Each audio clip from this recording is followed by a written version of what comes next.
We're gonna do a video review for Ram Gopal Verma's Not a Love Story. This is an Indian movie, but none of them one of those cheesy ones that you may have known in a long time. So when Not a Love Story begins, you will soon realize that the budget was literally what the Avatar and the Lost World crew spent on snacks. Now that's not necessarily such a bad thing after all, because RGV, or Ram Gopal Verma, just in case you are on another planet, was always good at this game right from the early 90s. You know, the director was well known for movies like Shiva, Brat, Rangila, and Satya. The entire movie is realistically shot in order to make the audience get the actual feel of what may have occurred during the gruesome event on 7th May 2011.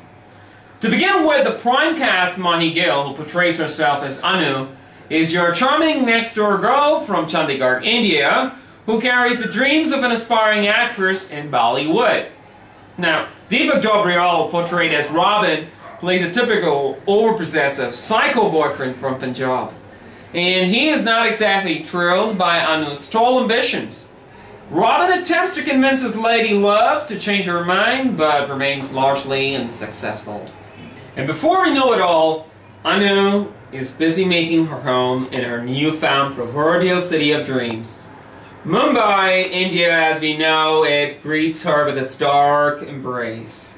And as cliched or trite or hackneyed as it may sound, the young aspirant sure enough is lost, confused, and frustrated in this giant web of the murky and sleazy Indian film industry.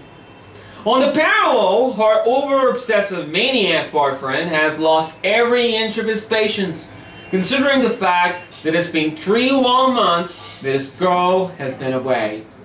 Unfortunately, conversations between him and Anu have also remained confined to the cellular for all those months. After futile attempts at landing a decent role in the industry, Anu finally gets shortlisted to play a leading role in the movie. Ajay Ghei, who portrays himself as Ashish, helps Anu get a foothold of the industry. With subsequent interactions, both Ashish and Anu start to get a tad acquainted with one another. So after a late night at the local discotheque with friends, the two decide to part ways and eventually land up at the soon-to-be young starlet's home. Now, it would be over-excessive to even suggest as to what happens next. If you're someone who lives and dwells in Mumbai, India, or any other part of this country, you would know exactly what I mean. The most interesting part about the movie is how Ram Gopal Verma manages to keep our attention on the screen from start to the finish. It just grabs you by the throat and never lets go. Deepak Dobriyal, who plays Robin, showcases some top-of-the-variety performance.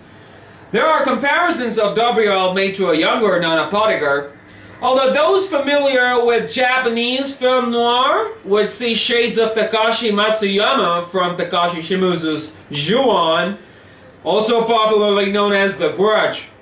Also sometimes shades of Vladimir Mashkov of 15 Minutes fame, which was directed by none other than John Herzfeld. Mahi Gill plays a convincing role of a young starlet and continues to bedazzle the audience in every sequence of the film. Zakir Hussain, on the other hand, who plays a smart cop, is yet another highlight of the film. The camera work is excellent, with plenty of daylight shots done up with a handy cam. The supermarket sequence was incidentally shot, and deliberately shot, with a high-end cell phone camera. When you watch the movie, you'll know exactly what I'm talking about. And although these filming techniques are pretty common amongst underground Japanese and Korean movies, it seldom appears to look stripped.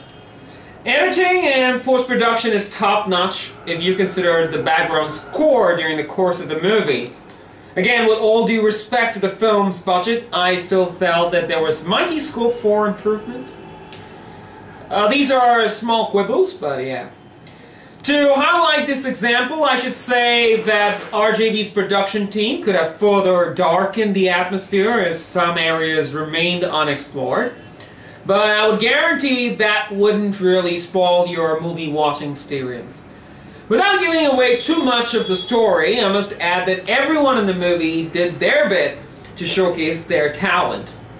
Undoubtedly, character developments of the protagonists are first-rate. The torture sequence and the courtroom drama towards the end of the film at times makes you reminisce upon Kashyap's Black Friday, although this one has a totally different take from the erstwhile. Throughout the film, you have this general feeling of uneasiness and high tension. You can't help but say, phew, by the time you're done, by the time you're finished. Although I must admit that some of the scenes are not really recommended for the squeamish types, or for the faint-hearted, there are scenes that would make fans of mainstream cinema squirm and literally pass out. You have been forewarned. And I was slightly disheartened though, because the epilogue made things slightly abrupt towards the end. But hey, I don't want to sound whiny now. Now, there are many who would suggest that RJB has been highly insensitive about the actual event that occurred in the summer of 2008. However, the director has simply tried to gauge the psyche of the two ordinary citizens who carried out the crime in a ghastly fashion on one Wednesday morning. So much that it sounds too good to be true.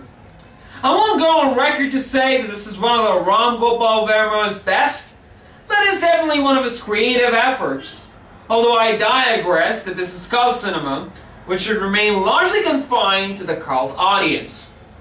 That being said, I would also like to recommend you to watch this in a cinema hall that's close to you.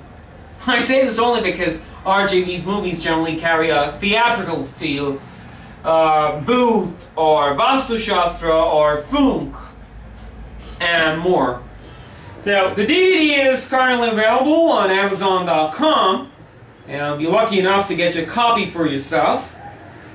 That's it for now, folks. Please post your comments on the Black Hills Industry, and we shall be back with a bang with some more wackier stuff. This is your host, Jason, saying goodbye, but not for long. Peace, y'all.